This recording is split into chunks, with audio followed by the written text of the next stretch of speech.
Okay, this is going to be a very difficult video for me to make.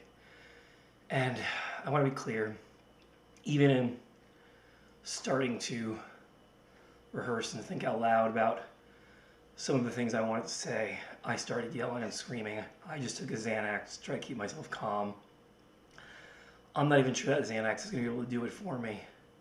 But I'll do my best. I'll head into this in as honest and thorough ways I can.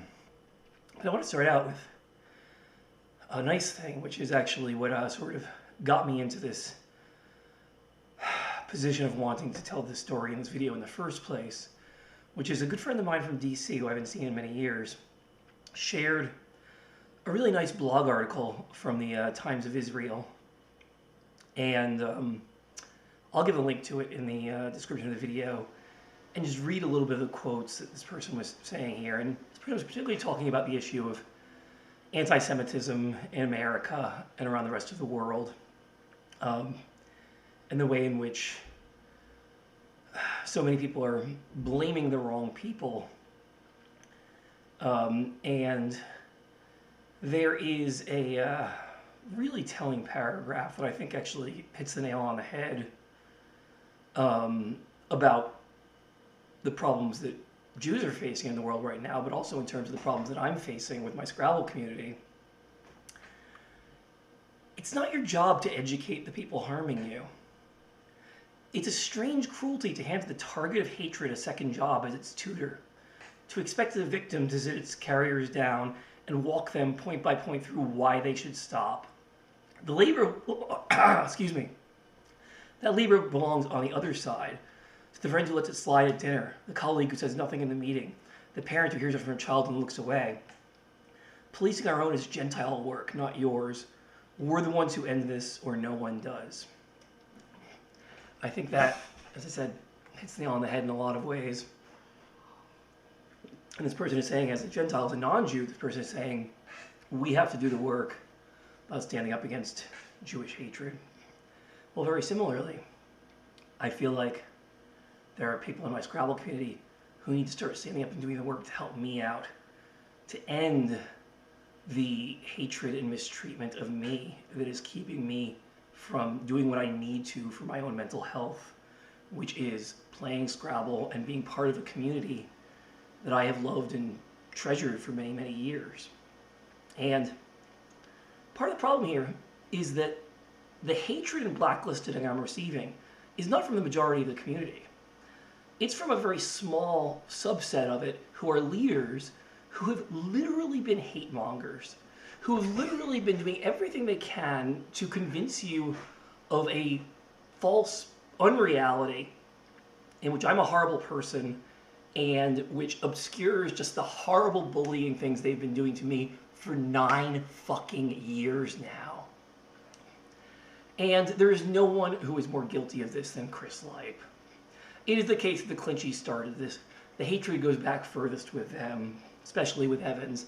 But it is also the case that Chris Lipe has been by far the person who has spoken up most to other people in the Scrabble community to convince you of a completely false view of things, to get you to hate my fucking guts, to keep me out, and not to hold him accountable for the horrible, horrible things he has done.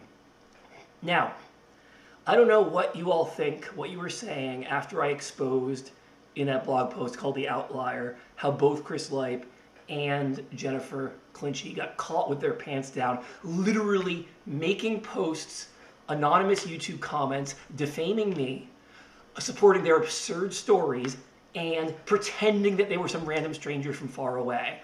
Because if that stuff was seen with their names on it, they could potentially be liable for more defamation. And they want to give denial that it's actually them. And you can talk about legal burdens of proof, whether they're actually proven in a court of law. I don't give a fuck about that. The fact is that I am absolutely 100% right in identifying that those words were penned by Chris and by Jennifer. And if you don't admit that, you are a lying sack of shit.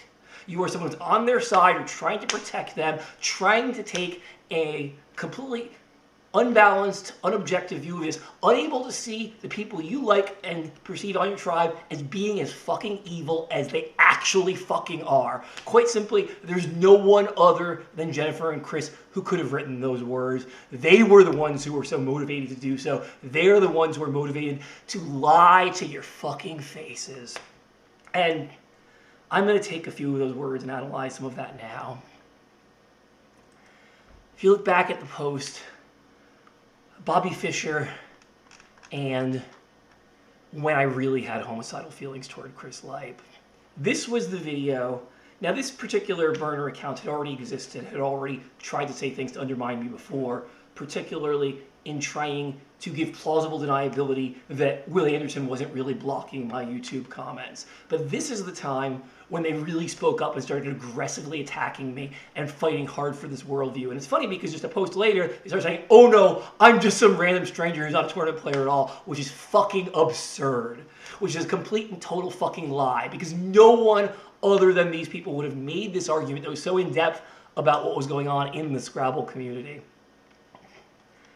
But let's talk about some of those words, huh?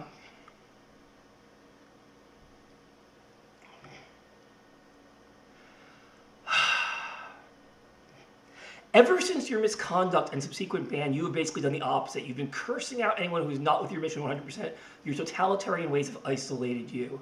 Fucking bullshit. First off, there was no misconduct. My ban was because of things that I never did and that I proved I had 0% guilt about.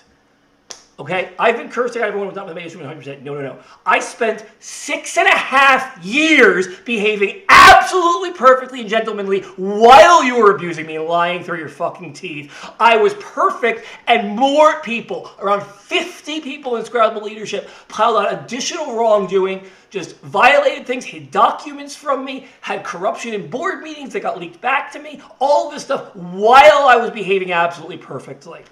But no, you're creating the story that I'm being totalitarian and cursing out anyone who's not with my mission 100%. Okay, I'm cursing him out now because 6.5 years was enough. Secondly, I can't be totalitarian because I have no power in this world. You are the one who had totalitarian power, Chris. You are the one who was president of West Point at that time, lied through your fucking teeth, did not do things properly in terms of running that organization so that you could keep me out no matter fucking what. You are the totalitarian, lying sack of shit.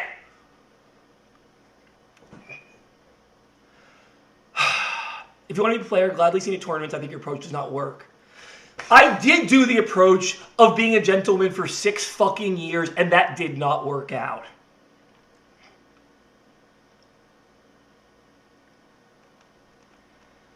You later gave this sack of shit argument. Your handling of the Chris Lipe rape allegation is incredibly harmful. You published a serious accusation of sexual violence against a named individual based entirely on secondhand information, having never spoken to the alleged victim without her knowledge and without her consent. You violated the alleged victim's autonomy over her own story. Absolute fucking lie!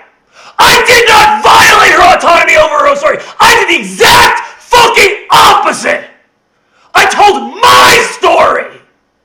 I told the story of how I had this secondhand information from Augustine Ada. I told exactly how it was told to me. I told that I personally did know that person and did have a personal relationship with her, even though I hadn't talked to her in a while. And I knew that Augustine had gotten the story directly from her.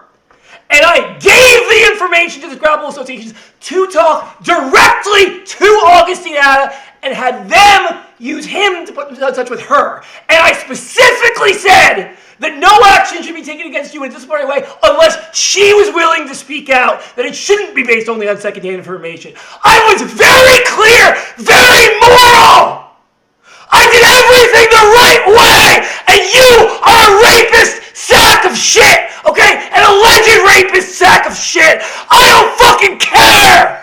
You are doing everything you can to convince people of a false worldview because you are a disgusting, rapist human being. And you know, for goddamn sure, I did no such thing to Jennifer. You know that I proved she lied about that, and you still told Limo to his fucking face in a craw when I was right fucking there that Jennifer things that I had already proven false. Why did you do that? You did that because you know most people are too fucking lazy to read the details. Most people are going to agree with you because you say things calmly and nice sounding, and they're not going to believe me when I yell and scream like this.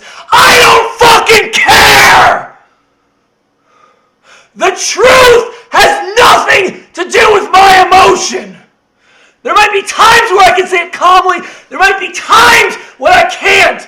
It doesn't change the fact that I am not a rapist and Chris is.